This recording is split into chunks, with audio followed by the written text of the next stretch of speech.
Amados irmãos, a paz do Senhor Jesus, uma bênção de Deus, mais uma vez, estar na presença do Pai, do Filho e do Espírito Santo, uma honra, né? Juntamente com os irmãos, eu daqui e os irmãos daí, né?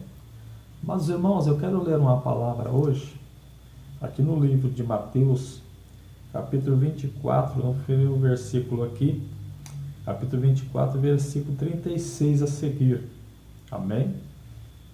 Diz assim a palavra do Senhor: ninguém sabe o dia e nem a hora, mas aquele dia e hora ninguém sabe, nem os anjos do céu, mas unicamente meu Pai. E como foi nos dias de Noé, assim será também a vinda do Filho do Homem. Porquanto assim como nos dias anteriores ao dilúvio, comiam, bebiam, casavam, davam-se em casamento, até que veio o dilúvio, até que Noé entrou na arca, e não o perceberam até que veio o dilúvio, e os levou a todos. Assim será também a vinda do Filho do Homem. Então, estando dois no campo, será levado um, deixado o outro. Estando duas moendo no moinho, será levada uma, deixada a outra. Vigiai, pois, porque não sabeis a hora que há de vir o vosso Senhor. Mas considerais isto: se o pai de família soubesse que vigília da noite havia de vir o ladrão, vigiaria e não deixaria roubar a sua casa. Por isso estáis vos percebidos também, porque o Filho do Homem há de vir a hora em que não penseis. Quem, pois, é o servo fiel e prudente que o Senhor constituiu sobre a sua casa, para dar sustento a seu tempo? Bem-aventurado aquele servo que seu Senhor, quando vier, achar servindo assim. Em verdade vos digo que porá sobre todos os seus bens. Mas se aquele mau servo disser no seu coração: meu Senhor tarda a vir, e começar a espancar os seus conservos, e comer e a beber com os ébrios, virá o Senhor daquele servo num dia em que ele não espera e hora em que ele não sabe, e separá-lo-á, ou destinará a sua parte com os hipócritas, e ali haverá pranto e ranger de dentes. Amados irmãos, estamos vivendo os últimos dias na face da terra.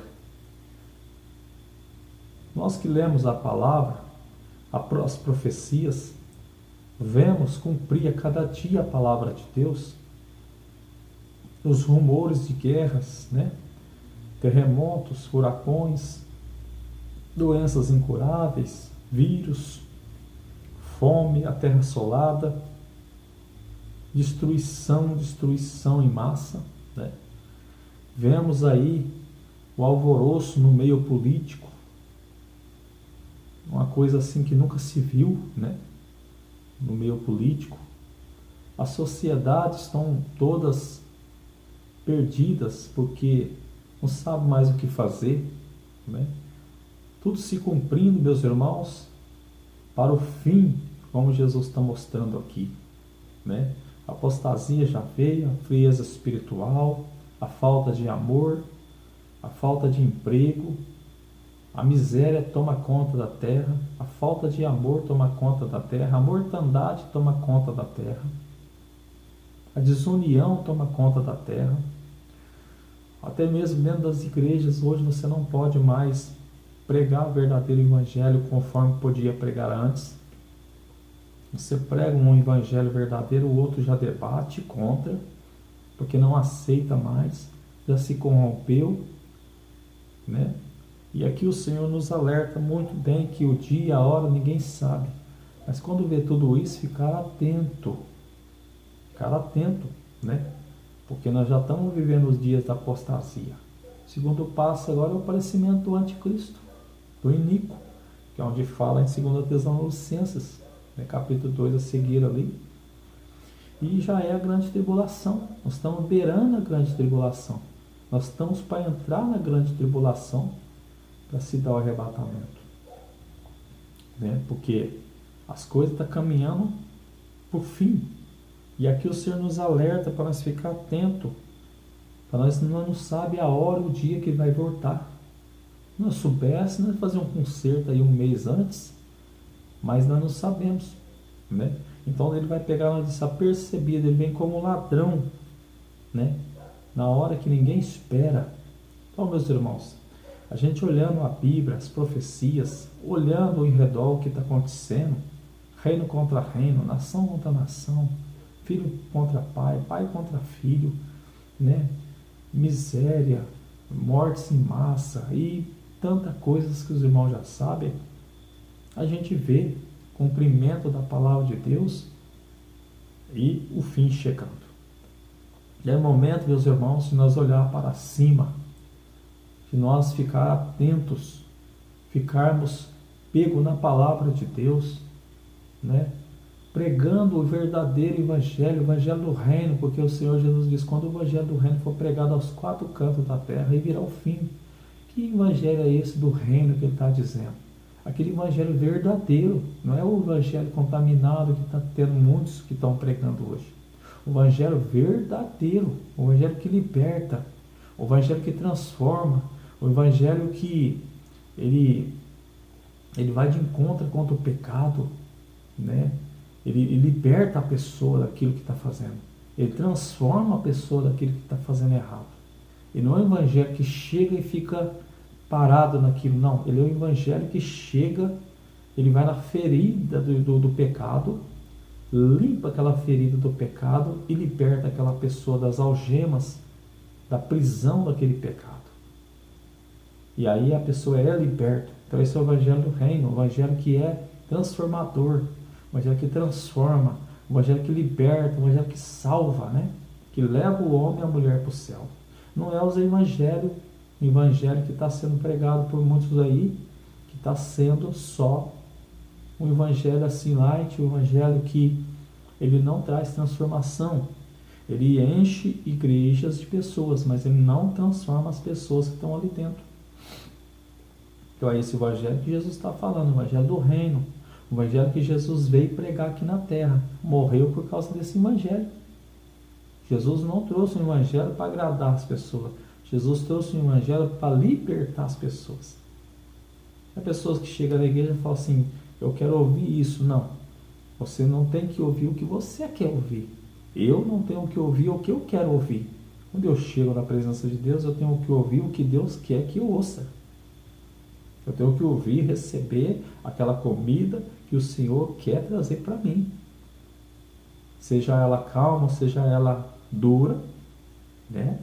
Mas eu tenho que receber aquela comida. Então, aonde que aquele evangelho vai entrar em mim? E eu vou receber o evangelho. Agora, o evangelho do reino que Jesus está dizendo é esse. Ele confronta o nosso erro. Ele confronta o nosso eu, o nosso orgulho. Se o evangelho não confrontar o nosso eu, o nosso orgulho, o nosso pecado, tem alguma coisa errada nesse evangelho. Esse evangelho não é do reino.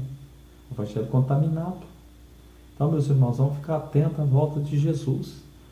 É momento de vaidade ser paralisada, adultério ser paralisado, fornicação ser paralisado, mentira ser paralisado, guardar os olhos, guardar as mãos, para que não entre, né? Não pereça com as 2 mãos, né? Como diz a palavra do Senhor em Mateus, né? Capítulo 5, versículo 29 a seguir ali.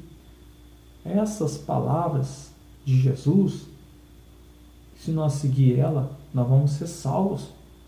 Mas estas palavras hoje não estão mais nem podendo ser faladas por muitos. Muitos não aceitam mais. Mas o Senhor diz que aquele que perseverar até o fim será salvo.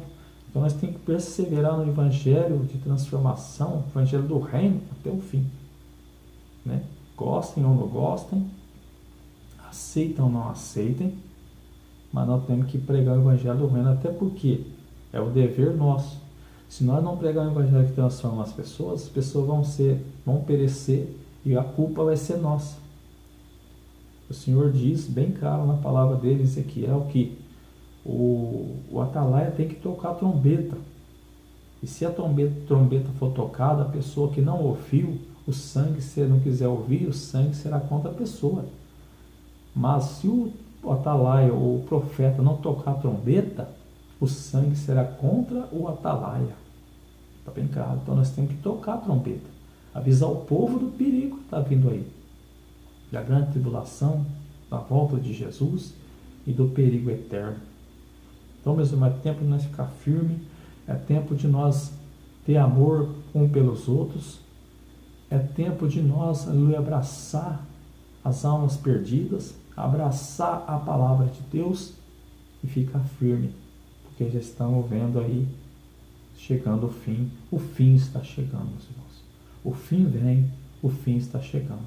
Vamos ficar atentos, vamos se apegar com o Senhor, vamos deixar o pecado a cada dia, né? Porque o Senhor está voltando. Amém?